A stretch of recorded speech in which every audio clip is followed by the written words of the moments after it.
The massive station hung in the darkness of space like a jewel against the void. Vertex Prime had witnessed countless meetings of the Galactic Council over thousands of years, but today's gathering carried an unusual tension. Representatives from 12 different species filled the circular chamber, their various forms adapted to the life support systems that kept each delegation comfortable. Ambassador Zekthor of the Vryn Empire stood at the central podium. His scaled body reflected the chamber's blue lighting as he activated the holographic display. Images of a small blue planet appeared, rotating slowly for all to see.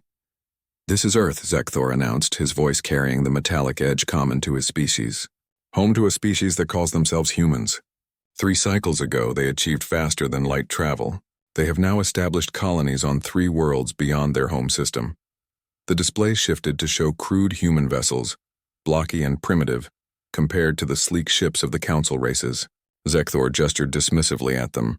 "As you can see, their technology is basic. Their ships are slow. Their weapons are chemical explosives and simple energy projectors. However, our intelligence reports indicate they are expanding rapidly. Too rapidly." A representative from the Thalix Dominion leaned forward. "What threat do they pose? They seem barely capable of interstellar travel." Zekthor's eyes narrowed. "That is precisely the problem. In just 10 of their years, they went from primitive rockets to faster-than-light engines. They reproduce quickly. They consume resources at an alarming rate. They have a history of constant warfare among their own kind. Left unchecked, they will spread across the galaxy like a plague." Murmurs of agreement rippled through the chamber. Several species nodded their various appendages in support. The Prill Collective speaker clicked their approval. The Morgath Swarm's representative pulsed with green light, signaling consensus. "I propose immediate military action," Zekthor continued. "A containment fleet will destroy their colonies and force their homeworld into submission. We will limit their expansion to their home system and place them under Council supervision. This is the only logical course of action."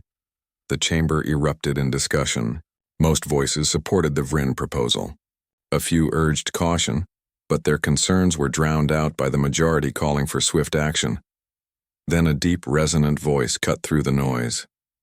"You must not do this." The chamber fell silent. All eyes turned to the far side of the room where the Colossian delegation sat. Elder Meridax rose slowly from his seat, his ancient form moving with deliberate care. The Colossians were known as the oldest living species in the galaxy, observers and historians who rarely interfered in council affairs.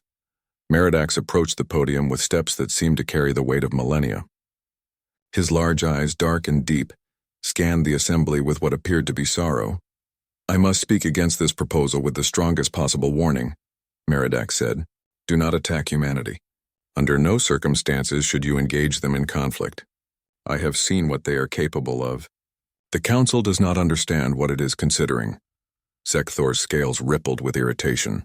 "With respect, Elder, your species has not been involved in military matters for thousands of years. You cannot possibly understand the strategic necessity." "I understand far more than you realize," Meridax interrupted, his voice firm. 50,000 Earth years ago, my people sent a research vessel to survey that blue planet. We observed the humans during what they call an ice age.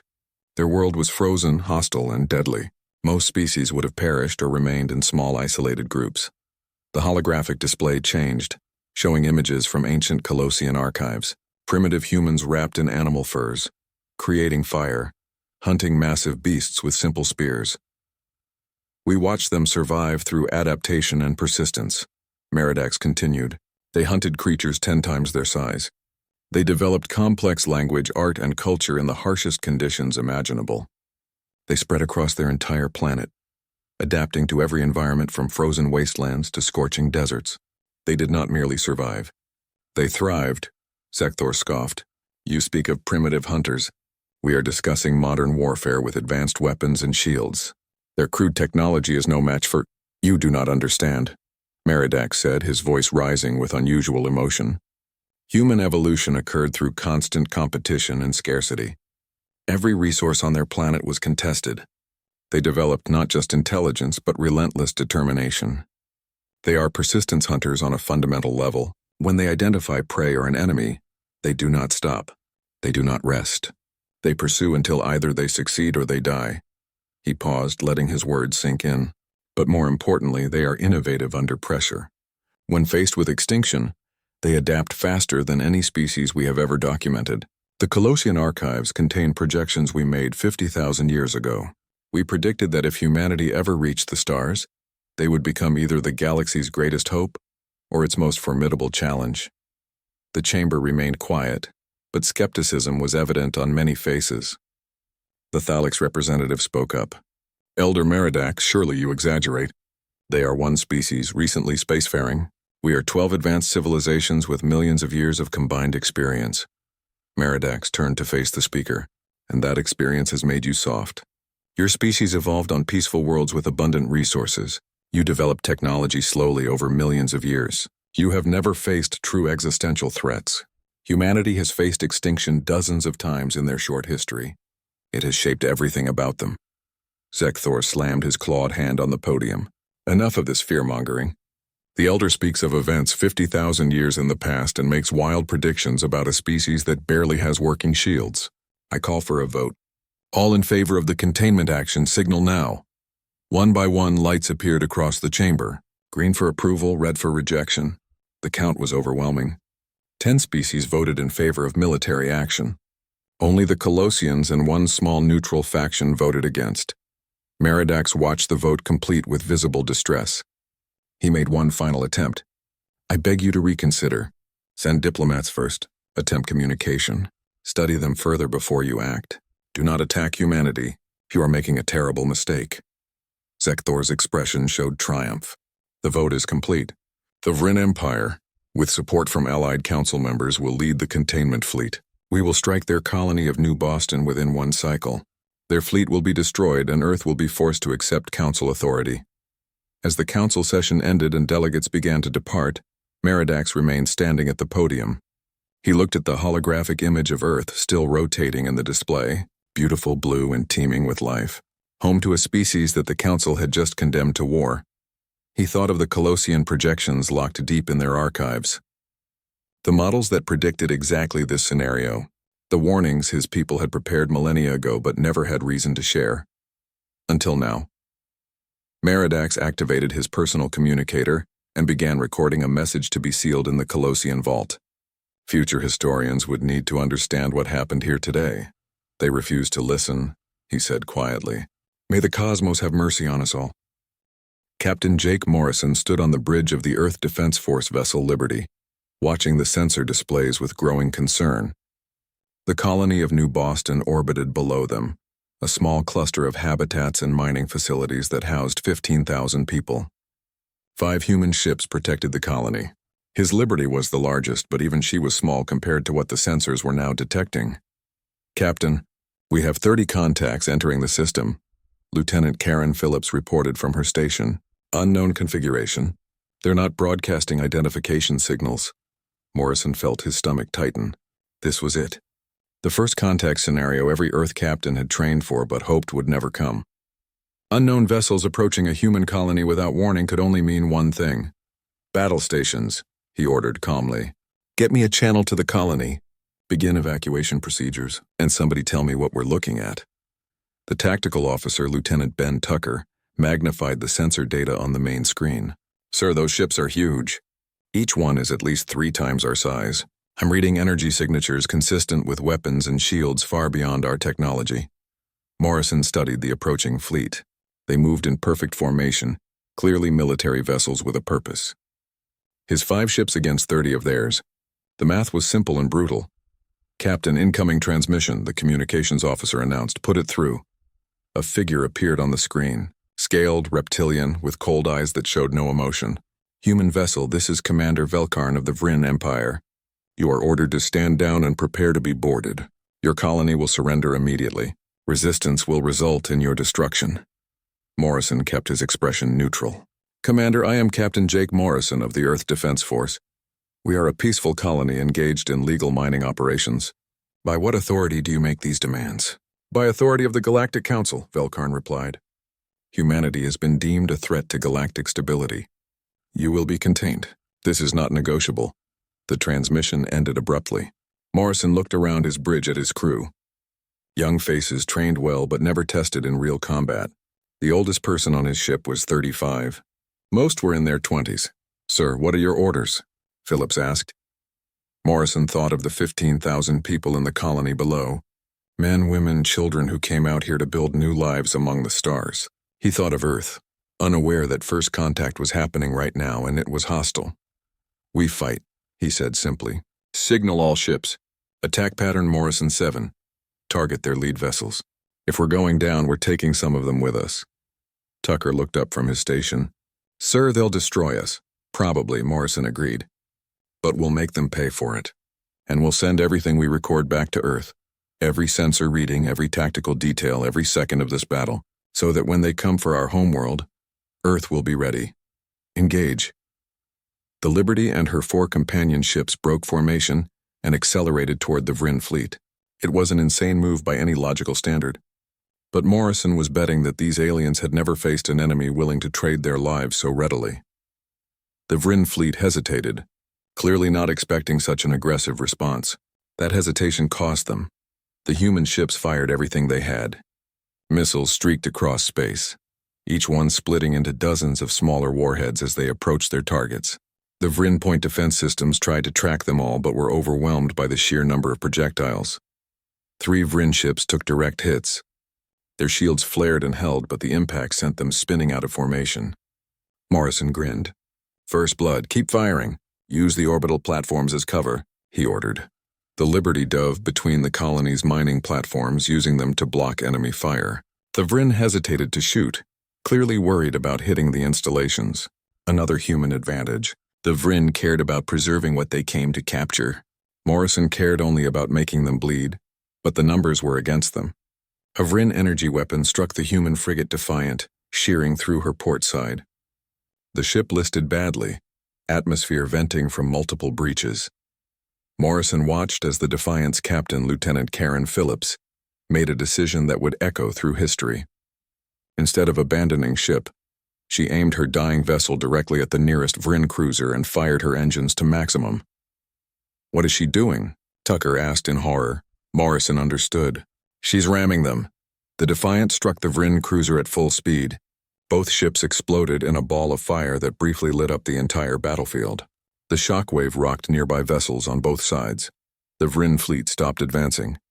For a moment, there was complete silence on all frequencies. Morrison could imagine what they were thinking. What kind of species deliberately destroys their own ships to take out an enemy? The kind that refuses to lose, he thought grimly. But the pause didn't last.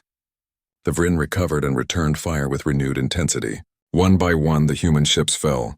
The destroyer Courage was cut in half by concentrated fire. The frigate Resolute exploded when her reactor was breached. The corvette Swift took too much damage and broke apart. Soon only Liberty remained, surrounded by 30 Vryn vessels and taking fire from all sides. Morrison's ship was dying around him. Hull breaches on every deck. Life support failing. Engines barely functioning. "Captain, we have to jump," Tucker urged. "If we stay, we die." Morrison looked at the tactical display. The colony below was lost. His fleet was destroyed, but the battle recorders had captured everything. Every detail of the Vryn ships, their weapons, their tactics, their weaknesses. "Set a jump solution for Sol system," Morrison ordered. "Maximum speed. And make sure that tactical data package transmits the moment we come out of faster than light. Earth needs to know what's coming." The Liberty's faster-than-light drive spun up, whining in protest from the damage it had sustained. Vryn ships moved to intercept, but they were seconds too late. Liberty vanished in a flash of distorted space, leaving behind the burning wreckage of 4 human ships and 3 destroyed Vryn vessels. Commander Velkarn stared at his display in disbelief. The humans had lost, yes, but they had fought with a ferocity he had never encountered. They sacrificed their own ships without hesitation. They showed no fear of death. They seemed almost eager to trade their lives for enemy kills. "Secure the colony," he ordered his fleet, "and send a message to Ambassador Zekthor. Tell him we won, but at greater cost than anticipated. These humans are more dangerous than we thought." On Earth, President Helen Carter received the transmission from Liberty 3 days later. She watched the battle recordings in stunned silence, seeing human ships destroyed one after another, seeing brave crews fight against impossible odds. seeing Lieutenant Phillips ram her ship into an enemy vessel without a moment's hesitation. Then she called an emergency session of the United Nations. In that chamber, leaders from every nation gathered to watch the same recordings. When the footage ended, there was a long moment of silence. "We've been attacked without provocation," President Carter said. "Without warning. Without even an attempt at communication. They came to our colony and destroyed our ships because they decided we're too dangerous to exist." She paused, letting that sink in. "They're right to be afraid," she continued, "because we're not going to surrender. We're not going to submit. We're going to show them exactly why they should have listened to whoever tried to warn them about humanity. Ladies and gentlemen, we are now at war, and we're going to win." The vote was unanimous. Within hours, every nation on Earth began converting their industries to war production. Shipyards expanded, factories retooled. Scientists and engineers studied every second of the battle footage, looking for weaknesses to exploit. Dr. Richard Hayes, head of the Advanced Weapons Division, watched the recordings for the 100th time. He made notes about Vrin shield frequencies, their weapon charging cycles, their formation tactics. "We can beat them," he told his team. "Not ship to ship, not yet. But we can build faster. We can adapt quicker. We can use tactics they've never seen. And most importantly, we want it more than they do." Engineer Lisa Monroe nodded in agreement. "They fight to conquer. We fight to survive. That makes all the difference." Far from Earth, Captain Jake Morrison and his 23 surviving crew members limped into the outer solar system aboard the crippled Liberty. Through the viewports, they could see what Earth had become in just 3 days. Orbital space was crowded with new construction. Shipyards that didn't exist last week now filled every stable orbit. Hundreds of vessels in various stages of completion floated in the darkness. "My God," Tucker whispered. "They're building an armada." Morrison smiled despite his exhaustion. "They're coming for us. The Vrin think they won. They have no idea what they've started." The Liberty docked at the new military station designated Command 1. Medical teams rushed aboard to treat the wounded. Morrison was met by Admiral Patricia Kane, the newly appointed commander of Sol Defense. "Good work, Captain," Kane said. "Your tactical data is already being implemented across the fleet. You bought us time. Now we're going to use it." Morrison looked out at the growing fleet. "How long do we have?" "Intelligence suggests 3 months before they come in force, Kane." Ambassador Zekthor stood aboard his flagship Domination, watching the tactical display with satisfaction. Around him floated 200 Vrin warships, the largest fleet ever assembled by his empire.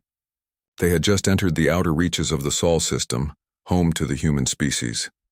"They will see our might and surrender," Zekthor declared to his bridge crew.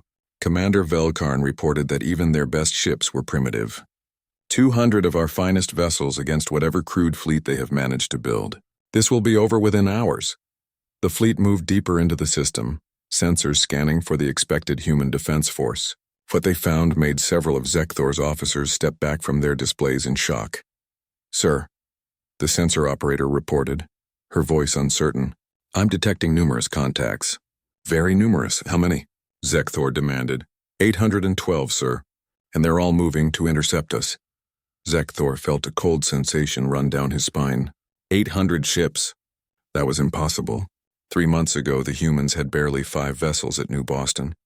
How could they have built such a fleet so quickly? There must be an error in the sensors, he insisted, but there was no error. As the Vrin fleet advanced, the human armada came into visual range. The display filled with human vessels, more than Zekthor could count. They weren't all large, many were quite small, but their sheer numbers created a wall of metal between the Vrin and Earth. Admiral Patricia Kane stood on the bridge of the Retribution, humanity's new flagship. Around her, officers monitored hundreds of screens showing every ship in the Sol defense fleet. She had trained for this moment, prepared for it, but actually seeing the alien armada approach still made her heart race. "All ships report ready, Admiral," her tactical officer reported. Kane nodded. "Open a channel. Let's give them one chance." Her face appeared on screens throughout the Vrin fleet. She spoke calmly but firmly. "Vrin vessels, this is Admiral Patricia Kane of the Earth Defense Force. You have entered our home system without authorization. You attacked our colony without provocation. You have committed acts of war against humanity. Turn back now or face the consequences." Zekthor's reply was immediate. "We are the Galactic Council's enforcement fleet. You will surrender immediately or be destroyed." Kane's expression didn't change. "Wrong answer. All ships engage at will." The Battle of Sol began. The human fleet didn't stay in formation. Instead, they scattered into dozens of smaller groups, each one moving independently. It was chaos to Vryn eyes, but there was method in the madness. Each group targeted specific Vryn vessels, swarming them from multiple angles. Captain Jake Morrison commanded a squadron of 20 fast attack ships. His time recovering from the Battle of New Boston had been spent training others in the tactics he had learned. Now he put those lessons to use. "Wolfpack 7 with me," he ordered. "Target that cruiser. Hit them from below while they're focused on the ships above." His squadron dove under the Vryn cruiser, firing missiles and energy weapons at its weaker lower shields. The cruiser tried to rotate to bring its main weapons to bear, but that exposed it to attack from above. Within minutes, the cruiser's shields failed and human weapons tore into its hull. Across the battlefield, similar scenarios played out. The Vryn ships were stronger individually, but the humans fought in coordinated groups that overwhelmed isolated targets. When a Vryn ship destroyed one human vessel, 3 more would take its place. Lieutenant Ben Tucker piloted a small fighter loaded with high-yield explosives. His mission was simple and terrifying. Get close to enemy ships and deploy his payload at point-blank range, then escape in his pod at the last second. "Command, this is Striker 9, Tucker reported, beginning attack run on target designated Baker 7. His fighter accelerated toward a Vryn destroyer. Enemy fire filled the space around him, but Tucker's small ship was hard to hit. He wove between the incoming shots, his training and reflexes pushed to their limits. At the last possible moment, Tucker launched his payload directly at the Vryn ship's bridge and ejected in his escape pod. The explosion that followed destroyed the destroyer's command center. The ship went dark, drifting helplessly. The Vryn crews were horrified by what they were seeing. These humans seemed to have no fear. They accepted losses that would break any rational military force and kept coming. Ship after ship was destroyed, but the human fleet only seemed to grow more aggressive. Zekthor watched his tactical display in growing horror. His fleet was being torn apart, not through superior technology, but through sheer numbers and tactics he had never encountered. The humans fought like pack hunters, coordinating attacks that his ship commanders couldn't counter. "All vessels form defensive sphere," he ordered. "Concentrate fire on the nearest targets," but the human fleet adapted immediately. They stopped attacking the ships that formed the defensive sphere, and instead targeted the vessels still moving into position. The Vryn formation never fully completed. Dr. Richard Hayes watched the battle from Earth's orbital command center. His weapon systems were performing exactly as designed. The modified missiles, the upgraded energy projectors, the shield frequencies tuned specifically to disrupt Vryn technology, all working perfectly. But he also watched the casualty reports coming in. Hundreds of human ships damaged, dozens destroyed, thousands of crew members dead or wounded. Each loss weighed on him. These were real people dying because of weapons he had designed. Engineer Lisa Monroe placed a hand on his shoulder. "We're winning, Richard. Look at the numbers." "We're winning," she was right. The Vryn fleet was breaking apart. Some ships tried to retreat, but found human vessels blocking every escape route. Others fought on but were overwhelmed by coordinated attacks. The battle that Zekthor expected to last hours was turning into a rout in less than one. Captain Morrison's squadron finished off another Vryn cruiser and moved to their next target. His ship had taken damage, but nothing critical. Around him, his pilots fought with a combination of skill and fury that made him proud. "Wolfpack 7, target that flagship," Morrison ordered, the big one in the center. Time to cut off the head.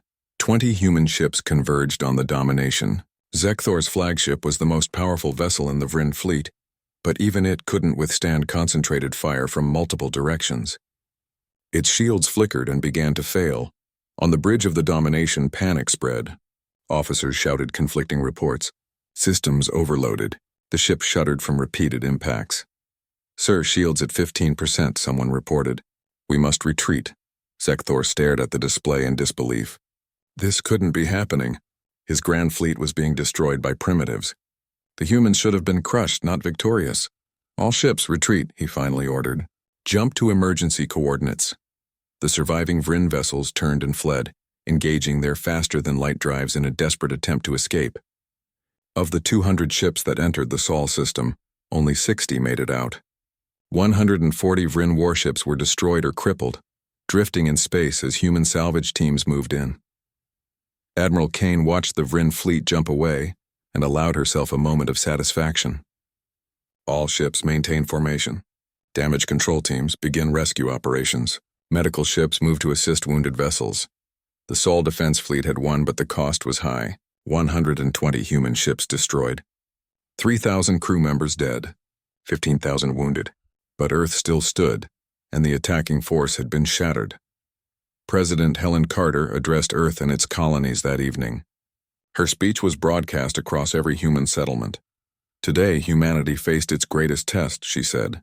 An alien empire came to our home with overwhelming force.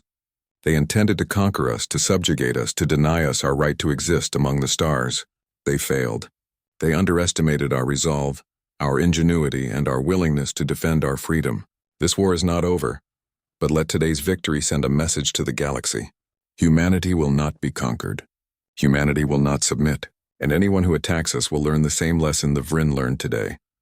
In the Galactic Council chamber on Vertex Prime, emergency sessions were being held. Representatives from multiple species demanded answers. How could a primitive species defeat the Vryn Empire's grand fleet? Elder Meridax attended but said nothing. He had warned them. They hadn't listened. Now they were paying the price for their arrogance. The Thalix Dominion representative spoke angrily. The Vryn have failed. This human threat must be eliminated before they become even stronger. The Thalix will commit forces to this war. The Prill Collective and Morgath Swarm have agreed to join us. We will launch a coordinated attack that the humans cannot stop. Other species added their support. Soon, 8 species had committed to total war against humanity. Only the Colossians and a few small neutral factions refused to participate. Meridax finally spoke. You are repeating the same mistake. The humans are not winning through superior technology. They are winning because they want to survive more than you want to conquer. Every attack you launch will only make them stronger, more united, more determined. I beg you again, seek peace before it is too late. But his words fell on deaf ears. The Council voted to authorize a general mobilization. Fleets from 8 species would combine for a massive. The 3 alien fleets approached their targets with confidence. The Thalix Dominion, Prill Collective, and Morgath Swarm had planned this assault carefully. 3 human colonies would be attacked simultaneously, dividing whatever forces Earth could send to defend them. With the Vryn defeat still fresh in galactic memory, these species had brought overwhelming numbers. Commander Alan Foster stood in the control center of Terra Nova Colony, watching sensor readings with a calm expression. Around him, technicians and military personnel prepared for battle, but there was something different about their preparations, something the approaching Thalix fleet would not expect. Sir, Thalix fleet entering weapons range in 10 minutes, a sensor operator reported. Foster nodded. Activate the beacons. Let them know we see them coming. The Thalix commander received the signal and felt satisfaction. The humans knew they were about to be attacked and were calling for help. It would do them no good. By the time any Earth vessels arrived, the colony would be destroyed. All ships begin attack formation, the Thalix commander ordered. Destroy their orbital facilities first, then bombard the surface installations. The Thalix fleet spread out, preparing to saturate the colony with overwhelming firepower. That's when Commander Foster sprang his trap. Now, he said quietly. The asteroids moved. What the Thalix thought were ordinary space rocks suddenly activated hidden engines. Hundreds of automated defense platforms that had been disguised as natural debris powered up their weapons. The colony itself was heavily fortified, its true military nature concealed until this moment. Terra Nova wasn't a civilian colony anymore. It was a military base designed to look like an easy target. The hidden platforms opened fire from every direction. The Thalix ships, spread out for their attack run, found themselves caught in a crossfire. Their shields held against the initial barrage, but the sheer volume of incoming fire was overwhelming. Concentrate return fire, the Thalix commander ordered, trying to maintain control. But his ships were scattered, unable to support each other effectively. Foster watched the battle unfold on his displays. Launch the fighters. Time to finish this. Hidden bays on the colony's surface opened, releasing squadrons of human fighters. These weren't the small vessels used at Sol. These were new models, faster and more heavily armed, designed specifically after studying captured Thalix technology. The Thalix fleet tried to reform, but it was too late. Caught between the automated platforms and the fighter swarms, ship after ship took critical damage. The Thalix commander ordered a retreat, but less than half his fleet escaped. At New Berlin Colony, Captain Victoria Lane commanded a squadron of humanity's newest weapon, stealth ships. These vessels used technology reverse-engineered from captured alien equipment, combined with human innovation to create something the galaxy had never seen. The Prill collective fleet approached New Berlin in tight formation, their ships maintaining perfect spacing and coordination. The Prill fought as a hive mind, each vessel responding instantly to the collective's commands. They considered themselves invincible through perfect coordination. Captain Lane smiled as she watched them approach. "All stealth ships hold position. Wait for my signal." Her squadron floated in space, their special coatings and low-power systems making them nearly invisible to sensors. The Prill fleet passed within weapons range, completely unaware of the danger. "Now," Lane ordered. 20 stealth ships appeared from nowhere, materialized in the middle of the Prill formation. They opened fire at point-blank range, targeting the command vessels that coordinated the hive mind. The Prill fleet panicked. Their perfect formation broke apart as ships tried to target enemies that appeared and disappeared at random. The stealth ships would fire, then go silent again, relocating before the Prill could respond. Without their command ships, the Prill collective lost coordination. Individual vessels acted independently, something their tactical doctrine never prepared them for. They fired on each other in the confusion, unable to distinguish friend from foe. The battle lasted less than an hour. The Prill fleet was destroyed, and Captain Lane's squadron suffered only minor damage. It was a complete victory achieved through tactics the Prill had never imagined possible. At Jungha Station, the situation was different. The Morgath swarm didn't use traditional ships. They grew biological vessels, living creatures bred for war. These ships could reproduce quickly, heal damage, and adapt to threats. The Morgath had fought and defeated dozens of species using this living fleet. Dr. Richard Hayes had studied the Morgath carefully after intelligence gathered information about their biology. What he discovered led to the development of humanity's most controversial weapon. As the Morgath swarm approached Jungha Station, they numbered in the thousands.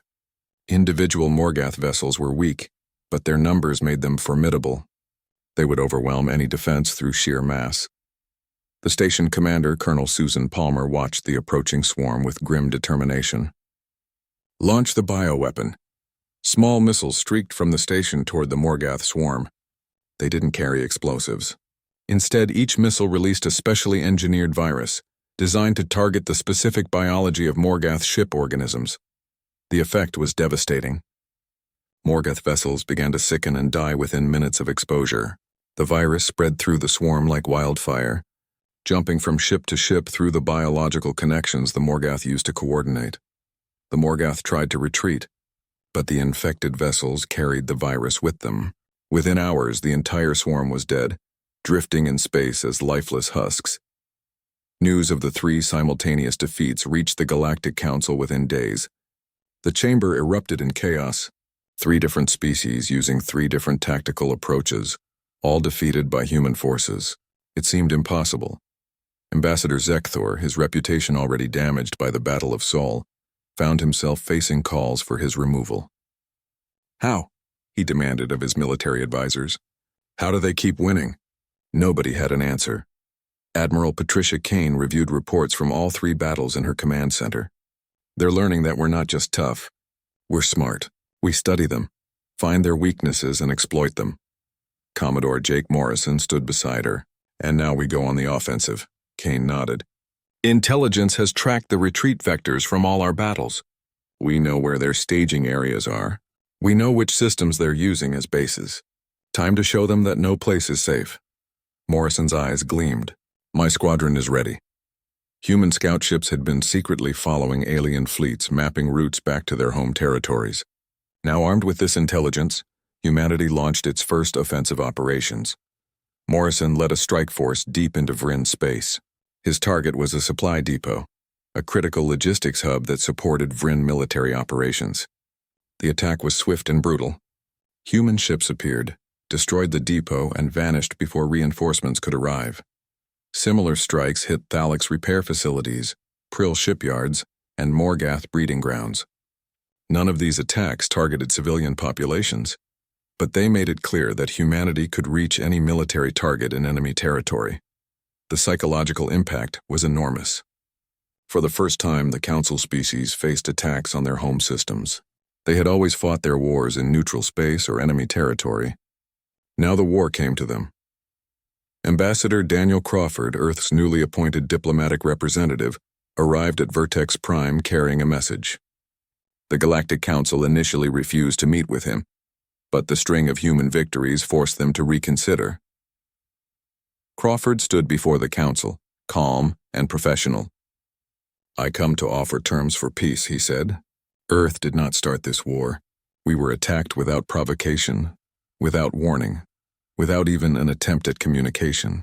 But we are willing to end this conflict if certain conditions are met. You dare make demands?" The Thalix representative responded angrily. Crawford's expression remained neutral. "I make no demands. I simply state reality. You cannot defeat us militarily. Every attack you launch fails. Every fleet you send is destroyed or forced to retreat. Meanwhile, human forces strike your military infrastructure at will. This war can only end badly for all of us unless we choose peace." Elder Meridak spoke from his seat. "The human ambassador speaks truth. I have watched this conflict from the beginning. I warned the Council not to attack humanity. That warning was ignored. Now we see the consequences. The Colossians have no right to lecture us," another council member snapped. "You sit in judgment while we fight for galactic security." "You fight for pride," Meridax replied. "You cannot admit that you made a mistake, that a young species has proven more capable than you expected. Every day this war continues, more die on both sides. And for what? To prove that you were right to attack them?" Crawford let the argument play out before speaking again. "Earth wants three things. First, formal recognition of human sovereignty and our right to expand into unclaimed space. Second, a mutual defense pact preventing future unprovoked attacks. Third, open trade and cultural exchange with all willing species." "That is all?" a council member asked skeptically. "That is all," Crawford confirmed. "We don't want war reparations. We don't want territory seized from your empires. We don't want revenge. We want peace and the opportunity to take our place among galactic." Admiral Patricia Kane stood on the bridge of the Retribution, surrounded by the largest fleet humanity had ever assembled. 1,000 warships filled the space around her, from massive dreadnoughts to swift frigates. Every vessel was crewed by men and women who had trained for this moment, who understood what was at stake. "All ships report ready, Admiral," her tactical officer announced. Kane took a deep breath. This was it. Operation Final Warning. They were about to take the human fleet deep into Vryn territory, to the homeworld of the species that started this war. Not to destroy it, but to show that they could. "Begin the jump sequence," Kane ordered. Destination: Vrynax Prime. The fleet vanished in a flash of distorted space, leaving empty darkness behind. On Vrynax Prime, Ambassador Zekthor sat in, his office reviewing casualty reports and defeat after defeat. His empire was crumbling. The grand fleet he had promised would crush humanity was destroyed. Every military operation against the humans had failed, and now his own people were calling for his removal. An alarm suddenly blared throughout the Planetary Defense Center. Zekthor rushed to the command room where operators were staring at their displays in horror. "Sir, we're detecting multiple faster-than-light signatures," an operator reported, her voice shaking. 1,000 human vessels just appeared at the edge of the system. Zekthor felt his blood run cold. 1,000 ships. Here, at the Vryn homeworld. This was it. This was how humanity would take its revenge for the attack on New Boston. "Sound the evacuation alarm," he ordered. "Get the civilians to the shelters. Mobilize every defense platform, every ship, everything we have." 300 Vryn vessels, all that remained of their once mighty fleet, moved to intercept the human armada. They formed a defensive line between the humans and Vrynax Prime, knowing they were vastly outnumbered but determined to protect their homeworld. Commander Velkarn, The survivor of the first battle at New Boston commanded the defensive fleet. He had seen humans fight. He knew what was coming, but he would do his duty to the end. All ships, battle stations, Velkarn ordered. We will sell our lives dearly, but the human fleet stopped. Just outside weapons range, they held position. No attack came.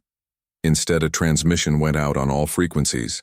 Admiral Kane's face appeared on every screen on Vrinax Prime and throughout the Vrin fleet. She spoke calmly, her voice carrying absolute certainty. People of the Vrin Empire, I am Admiral Patricia Kane of the Earth Defense Force. We come to your homeworld today not to attack but to demonstrate a simple truth. We could destroy your planet. We have the weapons, we have the ships, we have the will to do it if necessary, but we choose not to. On Vrinax Prime, billions watched their screens in fear and confusion. Kane continued. 3 of our dreadnoughts will now demonstrate what we could do to your world if we wanted to. 3 massive vessels moved forward from the human fleet. These were Harbinger-class dreadnoughts, the most powerful ships humanity had ever built. They positioned themselves carefully, their weapons charging with visible energy. Target the moons designated Alpha and Beta, Kane ordered. Non-inhabited targets only. Fire when ready. The dreadnoughts launched their weapons, not lasers or missiles, but solid projectiles accelerated to a significant fraction of light speed. Kinetic kill vehicles carrying the energy of small nuclear weapons through sheer velocity alone. The 2 uninhabited moons orbiting Vrinax Prime exploded. From the planet's surface, the population watched as their moons were simply erased from existence. The destruction was visible in broad daylight, brilliant flashes that faded to leave nothing but debris. The message was clear and terrifying. If humanity wanted to destroy Vrinax Prime, they could. Those weapons could have targeted the planet itself. Cities, military bases, industrial centers, all could be wiped away with the same ease as those moons. But the weapons fell silent. The human fleet maintained position, making no move to attack further. Kane's transmission continued. We have demonstrated our capability. Now I will tell you our intention. Earth does not want to exterminate the Vrin people. We do not want to destroy your homeworld. We never wanted this war. You attacked us. You tried to conquer us. You failed. Now we offer you a choice. She paused, letting her words sink in across the entire Vrin Empire. Surrender. Accept peace terms. Acknowledge that this war was a mistake, or continue fighting and force us to use the weapons we just demonstrated. Not on moons, but on military installations, orbital facilities, everything that allows you to continue this war. We will not target civilians, but we will destroy your ability to fight. The choice is yours. On the surface of Vrinax Prime, panic spread. The population had watched their moons destroyed. They understood what those weapons could do to their cities. Fear turned to anger, directed not at the humans, but at their own leadership. In the planetary command center, Zekthor stared at the displays. He had brought this to his people. His pride, his refusal to listen to warnings, his certainty that humanity could be easily defeated. All of it had led to this moment, with human weapons pointed at his homeworld. Commander Velkarn opened a communication channel. Ambassador Zekthor, the fleet awaits your orders. We can attack, but we will lose. The humans have shown restraint so far, but if we force their hand, they will destroy us. Sir, we must consider surrender. Never, Zekthor replied. The Vrin Empire does not surrender to primitives. But even as he spoke, he knew it was over. His own military commanders were looking at him with expressions that ranged from pity to contempt. They knew the truth even if he couldn't accept it. Ambassador Zekthor, a voice came from behind him. You are relieved of command. Zekthor turned to see his own security officers, weapons drawn. Behind them stood members of the Vrin High Council who had arrived from their emergency bunkers. This war is over, one of the council members declared.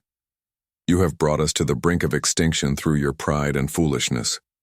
We will negotiate peace with the humans before more of our people die.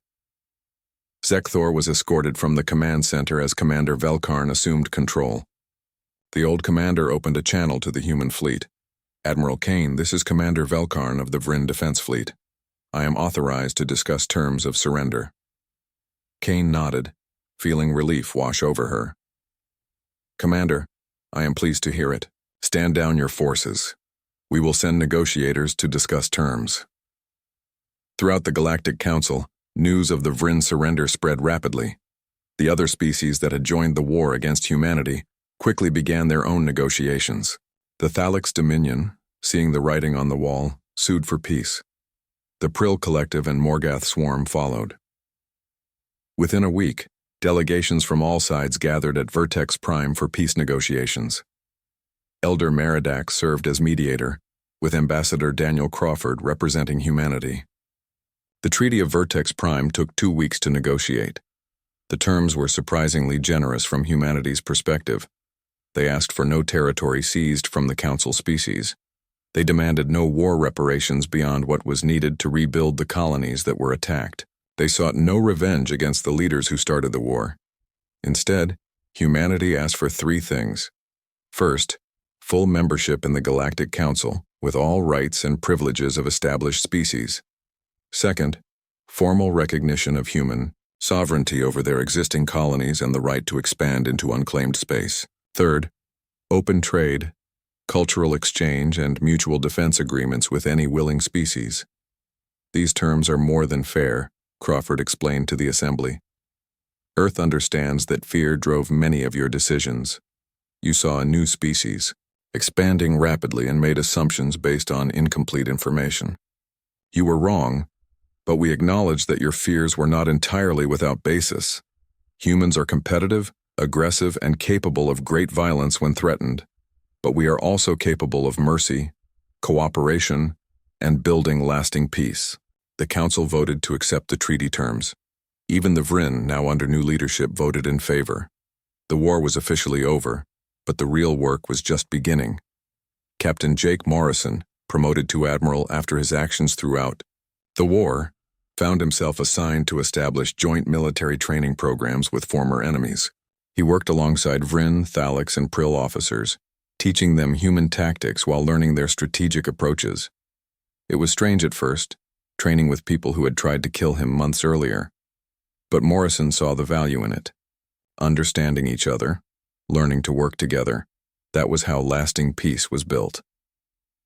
Dr. Richard Hayes shifted his focus from weapons development to shared technology programs. Human industrial techniques were combined with alien scientific knowledge, benefiting everyone.